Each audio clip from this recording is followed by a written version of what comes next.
Baik, selamat malam. Pertama-tama selamat malam kepada Pak Rangga sebagai pengampu mata kuliah marketing pemasaran. Di sini saya akan mempresentasikan hasil tugas saya, yaitu menganalisis brand, dan brand yang saya pilih adalah brand Pepsi. Dan mungkin sebelum saya mempresentasikan hasil tugas saya akan memperkenalkan nama terlebih dahulu. Saya sendiri Agustina OB dengan NIM 6424240775 dari kelas 64073F. Di slide yang pertama ini adalah sejarah singkat Pepsi Cola. Nah, Pepsi adalah merek minuman ringan produksi PepsiCo yang dikenal secara global dan menjadi pesaing utama Coca-Cola. Nah, diciptakan oleh Caleb Bradham di Carolina Utara pada tahun 1893 dengan nama Brand Drink. Kemudian resmi menjadi Pepsi Cola pada tahun 1998 dan menjadi merek dagang pada tahun 1903. Nah, PepsiCo bermarkas di New Bern, Carolina Utara, dan merupakan salah satu perusahaan minuman terbesar di dunia dengan aset 72,8 miliar US dollar dan lebih dari 297.000 karyawan pada tahun 2011. Nah, di Indonesia, Pepsi diproduksi oleh PT Pepsi Indo Beverage, hasil kerjasama PepsiCo AS dan Indofood CBP sukses makmur. Nah, pabrik didirikan pada tahun 1995 di Purwokerto, mulai beroperasi pada tahun 1996. Nah, perusahaan ini memproduksi berbagai minuman berkarbonasi seperti Pepsi, Mirinda, dan 7-Up, serta non-karbonasi seperti Gatorade dan Tropicana. Nah, sejumlah produk lokal seperti Frutamin dan teh kita juga dipasarkan oleh PT Buana Distrindo. Nah, pada tahun 28 Juni 2013, Indofood mengakuisisi PT Pepsi Cola Indofood Beverage melalui anak usahanya PT IASB dan PT AIBM. Nah, yang berikutnya di sini ada profil singkat Pepsi. Nah, Pepsi atau yang sebelumnya adalah Pepsi Cola adalah merek minuman ringan yang diproduksi oleh PepsiCo, dijual di seluruh dunia. Nah, diciptakan oleh Caleb Bradham di Carolina Utara pada tahun 1893 dan menjadi merek dagang pada 16 Juni 1903. Nah, PepsiCo bermarkas di New Bern, North Carolina dengan aset 72,8 miliar US dollar dan 297.000 karyawan. Nah, di Indonesia diproduksi oleh PT Pepsi Indo Beverage sejak tahun 1996, kerjasama PepsiCo Amerika Serikat dan Indofood CBP. Produknya antara lain Pepsi, Mirinda, dan 7-Up, Gatorade, dan Tropicana. Nah, tahun 2013 perusahaan diakuisisi oleh PT Indofood, Asahi Success Beverage, dan PT Asahi Indofood Beverage makmur dengan cita rasanya yang menyegarkan, identik dengan kesenangan dan inovasi yang terus berkembang. Slide berikutnya ini adalah analisis kompetitor. Nah, Pepsi merupakan minuman berkarbonasi yang bersaing langsung dengan merek lain dalam industri minuman ringan. Berdasarkan data Top Brands Index 2011 sampai 2016, Pepsi berada di posisi keempat di bawah Fanta, Coca-Cola, dan Sprite dengan tren penurunan setiap tahunnya. Nah, Pepsi masih menghadapi tantangan dalam mempertahankan kesadaran merek dan paksa pasarnya di Indonesia. Nah, menurut Kotler dan Keller 2016, keberhasilan suatu merek ditentukan oleh penerapan komunikasi pemasaran terpadu atau Integrated Marketing Communication atau IMC yang memastikan seluruh pesan dan aktivitas pemasaran konsisten untuk membangun kesadaran merek atau brand awareness dan citra positif atau brand image. Nah, Pepsi telah menerapkan prinsip ini melalui kampanye terpadu seperti iklan televisi, seru itu pilihan, promosi penjualan yaitu Pepsi win tickets to the UEFA Campaign Language Final, serta kolaborasi dengan KFC dan Alfamart. Nah, upaya tersebut mencerminkan prinsip Kotler dan Keller tentang konsistensi pesan, integrasi saluran komunikasi, dan keterlibatan pelanggan secara emosional. Nah, di slide berikut ini adalah analisis keunggulan produk. Nah, keunggulan produk Pepsi terletak pada keragaman varian rasa dan jenis produk yang ditawarkan, baik minuman berkarbonat maupun non-karbonat.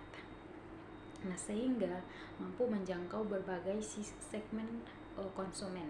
Produk-produk seperti Gatorade dan Tropicana memperkuat citra sehat dan menyegarkan, sedangkan Pepsi dan Mirinda menunjukkan sensasi rasa unik dan menyenangkan. Nah, selain itu, ketersediaan berbagai rasa lokal seperti Fruitamin dan Tequila menjadi nilai tambah bagi pasar Indonesia. Nah, dengan strategi ini, Pepsi menunjukkan keunggulan dalam inovasi produk, diferensiasi rasa, dan menyesuaikan terhadap selera konsumen lokal. Berikutnya di slide berikut ini adalah analisis ceruk pasar. Nah, Pepsi menempati posisi sebagai merek alternatif bagi konsumen yang mencari kesegaran dan citra yang energik. Nah, ceruk pasar atau market niche yang luas bagi merek-merek seperti Pepsi untuk memperluas pangsa pasarnya di segmen konsumen muda, dinamis, dan pecinta gaya hidup modern.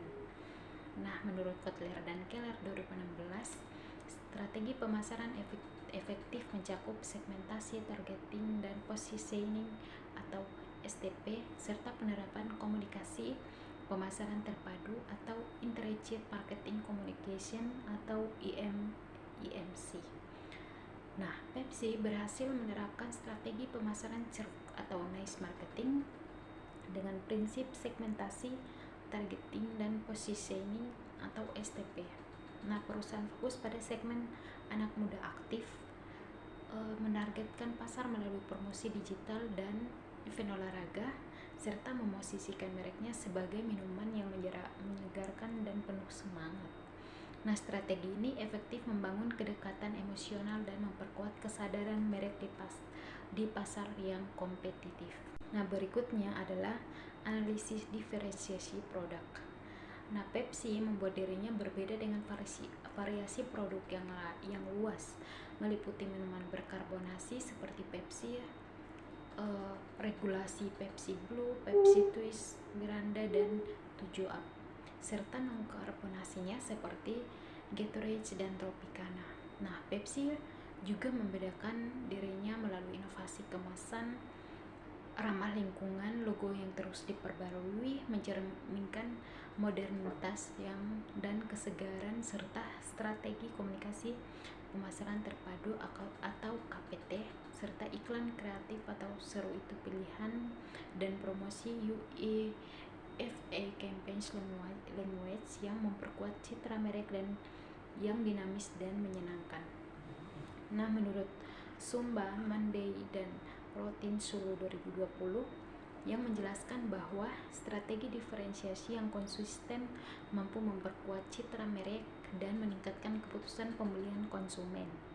Nah, Pepsi dapat dikategorikan sebagai upaya membangun keunggulan kompetitif berbasis inovasi produk, citra, dan pengalaman merek sesuai dengan konsep pemasaran modern yang menekankan nilai emosional dan hubungan jangka panjang dengan pelanggan atau yang disebut sebagai loyalitas pelanggan.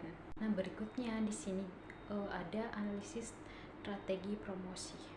Nah, strategi pasar Pepsi berfokus pada penerapan komunikasi pemasaran terpadu atau KPT sebagai alat utama untuk meningkatkan kesadaran merek atau brand awareness di tengah persaingan ketat industri minuman berkarbonasi. Strategi ini mencakup berbagai elemen bauran komunikasi seperti iklan seru itu pilihan, promosi penjualan misalnya Pepsi win tickets to the UEFA Campaign Language Final, kerjasama dengan KFC dan Alfamart, serta kegiatan hubungan masyarakat melalui kampanye olahraga global. Nah, sebagai manajer pemasaran, saya akan menerapkan KPT dengan fokus promosi di pasar modern melalui diskon bundling, display menarik, sampling, dan program loyalitas untuk meningkatkan kesadaran merek serta memperluas jangkauan pasar Pepsi. Nah, menurut Pratiwi 2020, strategi promosi yang efektif di pasar modern perlu menekankan kombinasi antara promosi langsung, diskon, dan program loyalitas konsumen guna meningkatkan keterlibatan pembeli dan memperkuat kesadaran merek. Berikutnya di sini nih ada analisis bauran promosi. Analisis bauran promosi Pepsi menunjukkan bahwa perusahaan menerapkan beberapa strategi perpadu, yaitu yang pertama, iklan melalui kampanye seru itu pilihan untuk menarik perhatian konsumen, dan promosi penjualan dengan program hadiah UEFA dan kerjasama promosi bersama KFC dan Alfamart. Nah, yang berikutnya acara dan pengalaman seperti event Pepsi rayakan momen semangat penggemar sepak bola untuk membangun kedekatan emosional. Yang berikutnya hubungan masyarakat lewat kolaborasi dengan bintang olahraga dunia. Nah, menurut Telkom University 2017, analisis bauran Pepsi menunjukkan bahwa strategi komunikasi pemasaran terpadu dilakukan untuk meningkatkan kesadaran merek. Nah, berikutnya yang di sini adalah analisis bauran brand. Nah, bauran brand Pepsi tertera sebagai berikut. Yang pertama itu brand name atau Pepsi mencerminkan citra segar dan modern. Brand simbol atau warna merah putih biru melambangkan energi dan semangat. Yang berikutnya ada packingan dan desain. Kemasan biru menarik dan mudah dikenali. Dan produk quality atau kualitas produk, yaitu rasa berkarbonasi konsisten dan menyegarkan. Yang terakhir ada brand image atau identik dengan gaya hidup mudah dan dinamis. Nah, menurut Pratiwi 2017 menyimpulkan bahwa bauran brand tersebut mampu meningkatkan kesadaran merek dan memperkuat posisi Pepsi di pasar. Nah, berikutnya di sini ada data sekunder Pepsi. Nah, Pepsi mencatatkan yang pertama pendapatan bersih sebesar 91,854 juta US dollar atau hampir setara dengan tahun sebelumnya. Nah, data ini adalah data 2024 Pepsi. Yang kedua itu laba bersih per saham mencapai 6,95 US dollar, meningkat 6% dari tahun sebelumnya. Yang berikutnya arus kas bebas perusahaan tercatat 7,531 juta US dollar, mengalami penurunan 7% dibanding tahun 2023. Dan jumlah karyawan global Pepsi pada akhir tahun 2024 adalah 319.000 orang, meningkat sedikit dari 318.000 orang pada tahun sebelumnya. Nah, perusahaan juga menghadapi tantangan operasional, termasuk penutupan beberapa pabrik di Amerika Serikat dan pengurangan karyawan kerja di beberapa karyawan atau tenaga kerja di beberapa lokasi. Namun Pepsi tetap pada inovasi produk seperti pengembangan minuman sehat dan pengurangan bahan tambahan buatan, memenuhi tren konsumen yang semakin peduli kesehatannya. Nah, berikutnya di sini yang terakhir adalah sumber ilmiah atau APA style-nya yang saya cantumkan di sini. Nah, sekian presentasi dari saya ucapkan